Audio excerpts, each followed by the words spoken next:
राजदीप जी, आप क्या समस्या देखते हैं भाजपा के सामने बिहार में?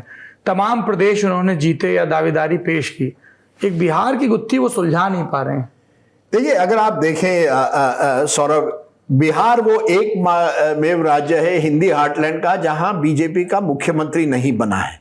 और इसके 2-3 कारण है। नंबर 1, अगर आप देखें कि जो मंडलाइजेशन यूपी में हुआ शुरुआत में 88 के बाद ही, जैसे राम जन्मभूमि मूवमेंट शुरू हुई, जिस तरह से एक के बाद एक यूपी में ओबीसी तबके के नेता आगे आए बीजेपी में, कल्याण सिंह ने उसकी शुरुआत की और वो उनके प्रतीक एक तरह से बन गए।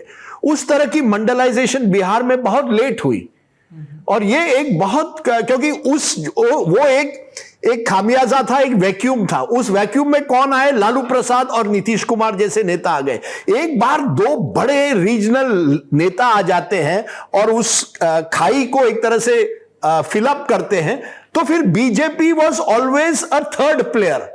देखिए, कांग्रेस जिस तरह से हाशिए पर पड़ गई उत्तर प्रदेश में, बीजेपी को भी समय लगा अपने आप को एक तरह से मजबूत करने। मुझे अभी भी याद है, पहला चुनाव मैंने 95 में कवर किया था। उस चुनाव में भी अगर आप देखें तो बैटल जिस तरह से हुआ था उसमें बीजेपी कहीं नजर नहीं आ रही थी। हालांकि देश भर में और अन्य राज्यों में हिंदी हार्टलैंड के उत्तर प्रदेश में उनकी सरकार बनी थी, पूर्व बहुमत से सरकार बनी थी कल्याण सिंह की। राजस्थान में उनकी भैरव सिंह शेखावत के अंडर सरकार बनी थी। हिमाचल प्रदेश में उनकी प्रेम कुमार धूमल, उसके पहले शांता कुमार मुख्यमंत्री बने थे। तो इन सब राज्यों में बीजेपी ने अपने संगठन को भी मजबूत किया था और एक तरह से चाल, चेहरा, चरित्र जिसके बारे में गोविंद आचार्य बात करते थे, बीजेपी ने वहां बदलाव किया था जो बिहार में लेट हुआ है।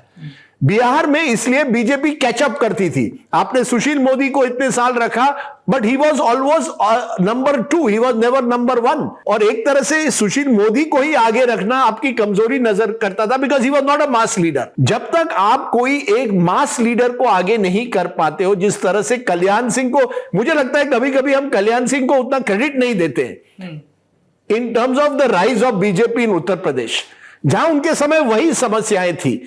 लेकिन बीजेपी ने कल्याण सिंह को आगे करके they were able to create a strong BJP leadership, जो बिहार में वो नहीं कर पाए इतने सालों से। अब सवाल उठता है, इज इट ट्रू? यहाँ पे इस लॉजिक से तो फिर लालू प्रसाद यादव को अतिरिक्त क्रेडिट मिलना चाहिए, क्योंकि मुलायम सिंह, लालू प्रसाद यादव दोनों का लॉन्च पैड लगभग एक जैसा रहा।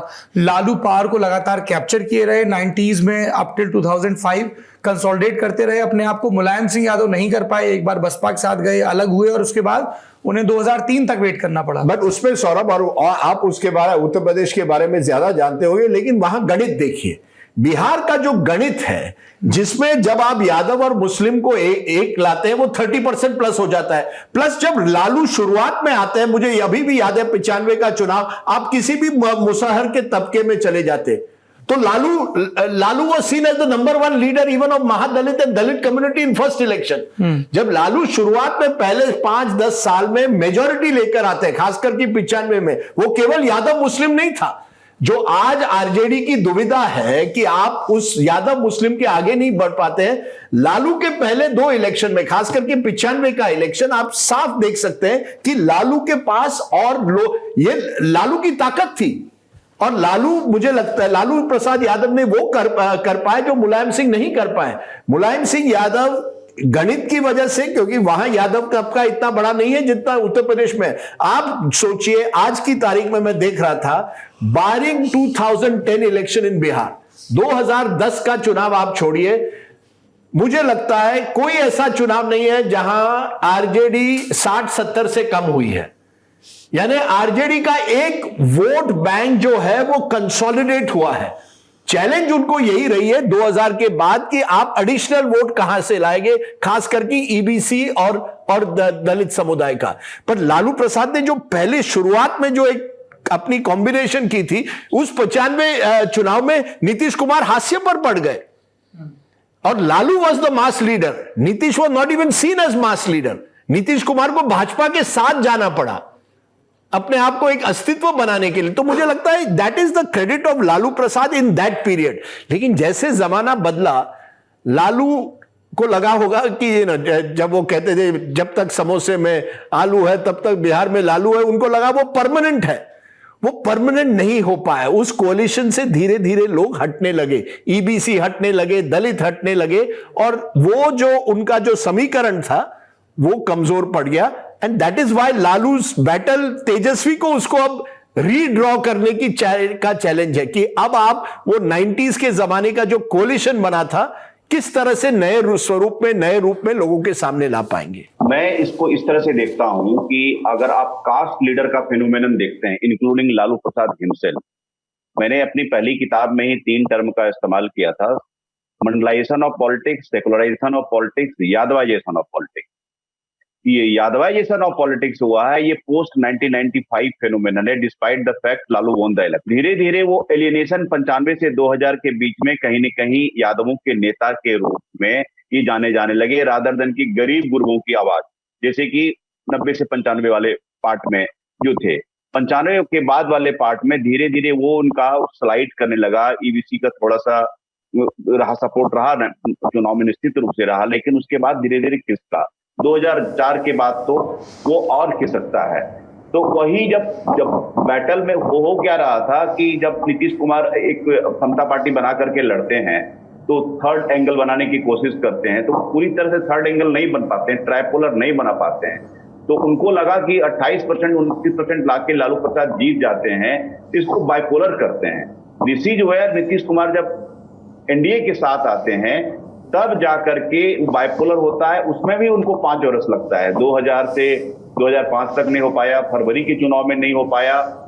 तब जाकर के जब नीतीश कुमार को वो भी 2005 के अक्टूबर वाले सेकेंड फेज में जाकर के इनको प्रोजेक्ट किया जाता है कि एक फेज को, और उसके बाद से फिर वो 136 की मेजोरिटी और 243 के हाउस में एक सिंपल मेजोरिटी प्लस उनको आती है। आप बीजेपी की बात कर रहे थे, एकदम राजीव साहब सही हैं, और पंकज जी बोल रहे थे कि Sushil Kumar Modi the best leader you had.